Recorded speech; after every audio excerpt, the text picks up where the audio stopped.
मुंबईची लोकल करोडो स्वप्नांना रोज धावायला शिकवणारी जीवनवाहिनी आहे. पण आज एकच प्रश्न प्रत्येक मुंबईकराला अस्वस्थ करतोय.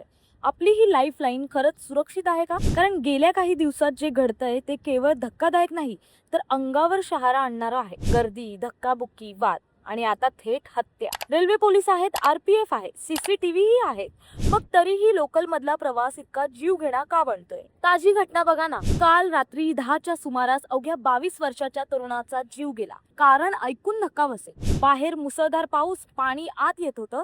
दरवाजा बंद करायचा की नाही यावरून वाद झाला आणि क्षणभराच्या रागात एकाने दुसऱ्याचा जीव घेतला. पण प्रश्न फक्त एका हत्येचा नाही, हे नेमकं सुरू काय आहे? आपण समाज म्हणून इतके असहिष्णू झालो आहोत का, की छोट्या कारणावरूनही थेट जीव घेण्या इतकं टोकाला जातोय? धक्कादायक बाब म्हणजे केवळ 6 महिन्यात ही दुसरी हत्या आहे. 24 जानेवारी 2026 मालाड. तिथेही असाच रक्तरंजित शेवट झाला. एका सहप्रवाशाला चाकू भोसकून ठार मारण्यात आलं. विचार करा, एवढ्या गर्दीत शेकडो लोकांसमोर एका माणसाचा जीव जातो आणि आपण पुढच्या स्टेशनची वाट बघत राहतो.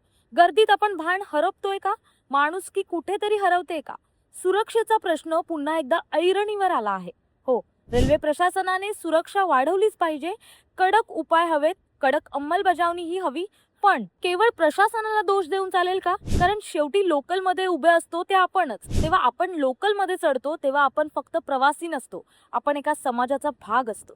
वाद होऊ शकतात, मतभेद होऊ शकतात, पण कोणताही वाद माणसाच्या जीवापेक्षा मोठा नसतो. मुंबईकरांनो, लक्षात ठेवा, आपण एकमेकांचे रक्षक आहोत, भक्षक नाही. मुंबईची ही लाईफलाईन अशीच धावत राहिली पाहिजे, पण सुरक्षिततेच्या चौकटीत.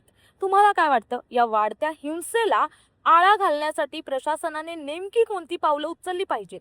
कमेंट करून नक्की सांगा. व्हिडिओ जास्तीत जास्त शेअर करा. धन्यवाद.